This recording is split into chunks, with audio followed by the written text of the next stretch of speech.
Okay, welcome back. This is Team TELUS. Emily, Abdul, Adam, Rebecca. And here is the challenge. How can provincial and federal governments ensure that telecommunications networks and infrastructure enable economy-wide reductions in GHG emissions? Another unimportant and easy policy challenge. So take it away, folks. Good afternoon, ladies and gentlemen. I'd now like to turn it over to Adam to speak to the barriers that have stopped us from implementing more of these technologies. Thank you, Rebecca. Through our research, the team identified there are several barriers to the adoption of telecommunications technologies for both businesses and consumers. Direct barriers include specialized skills, price, and cybersecurity concerns. An indirect barrier we identified was regulatory uncertainty. Let's start by understanding the significant challenges that impede the widespread implementation of these technologies. Firstly, implementing telecommunications technologies to reduce emissions requires specialized skills and expertise. Businesses often need ICT professionals, data engineers, and environmental data scientists. Without this internal capacity, many businesses face resistance or delays in adopting these new technologies. For consumers, a lack of knowledge and comfort with new technologies poses a significant barrier. This gap highlights the need for greater education and support in this area. The second barrier we identified was price. Many of these technologies, such as digital twins, remote monitoring, and cloud computing, require substantial investment. Despite the long-term benefits of energy efficiency, the immediate financial costs deter many businesses. For consumers, particularly low-income Canadians, the price is a significant barrier. Nearly half of Canadians with an annual income of less than $30,000 did not have internet at home in 2019. However, there are positive developments, like the 26.6% decrease in consumer prices for cellular services in the past year, as reported by Statistics Canada. Another development includes the initiatives like the TELUS Connecting Families Initiative and programs from telecoms that provide low-cost internet access. The third barrier we identified was cybersecurity.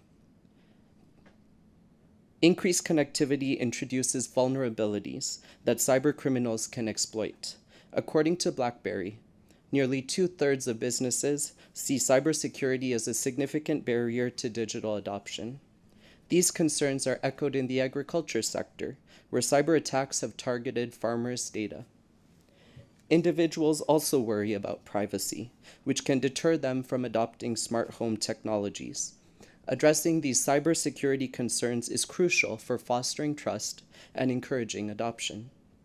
I've chosen not to use smart home technology like an Amazon Echo Hub or Google Nest for exactly this reason, and this lack of trust is shared by 28 to 40% of Canadians according to Statistics Canada. An indirect barrier that our team identified was regulatory uncertainty and friction. Regulatory uncertainty can also impact the adoption and deployment of telecommunications infrastructure. The CRTC, which Rebecca previously defined, regulates the sector, aiming to balance innovation and consumer interests. However, regulatory instability creates challenges for providers, affecting their long-term investment decisions and the quality of services offered. Recent mandates require major companies to share fiber networks with competitors, and this has led to significant financial impacts, including job cuts and reduced investments. Additionally, unclear municipal right-of-way regulations further complicate infrastructure deployment, causing delays and increasing costs. Ultimately, addressing the barriers to adopting telecommunications technologies is essential for achieving a sustainable and low-carbon future for Canada. By overcoming challenges related to specialized skills, price, cybersecurity, and regulatory uncertainty, we can unlock the full potential of these telecommunications technologies to reduce emissions and drive economic benefits. Now, let's look into the decision-making principles that led to our team's recommendations.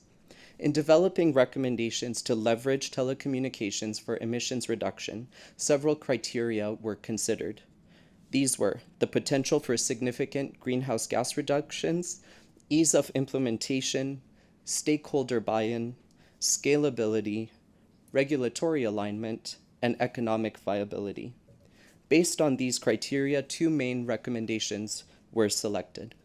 These were the Telecommunications Enabled Greenhouse Gas Reductions Partnership and the National Smart Grid Interoperability and Cooperation Framework.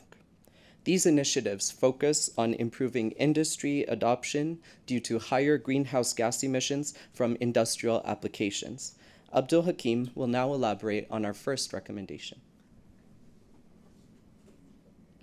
Hi, everybody. Can you hear me okay? Yes, we can. Okay, great. Hi, I'm Joe from TELUS, and I had the great privilege of being the sponsor for this project.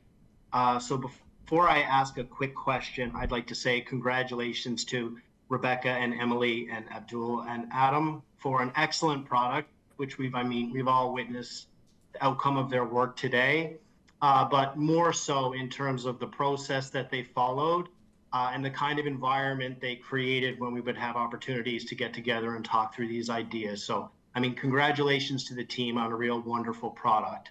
And I definitely appreciate the questions from the judges, especially the question from the TELUS board member. So that's great that everyone is kind of plugged into this. And the last thing I'll say is that, one of the points that was made right at the beginning of the presentation was that it's not intuitive that telecom is critical to fighting climate change. And I think this report goes a long way in remedying that.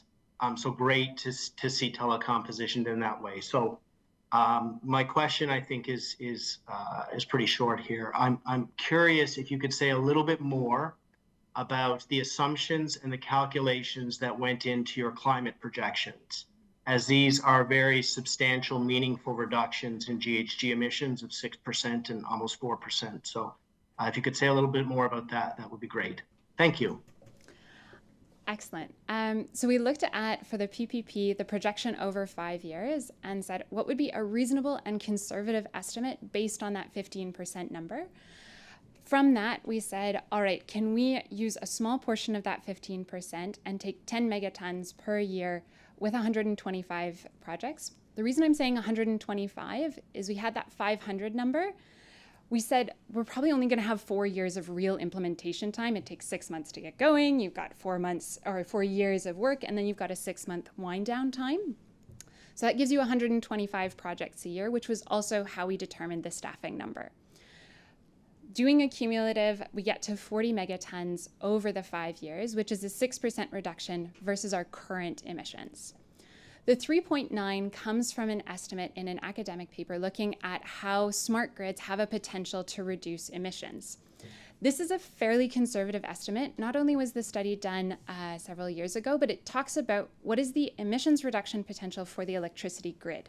Not only the impact that electricity grid can have to making Canada's energy transition possible, as well as all of the things that are dependent on electricity. So that's where those two numbers come from. Okay, great. Thanks very much for that. Is there a follow-up question from the sponsor?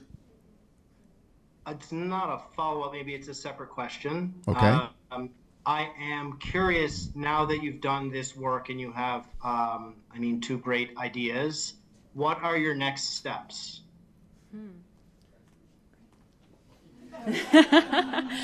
There will probably be a celebration phase.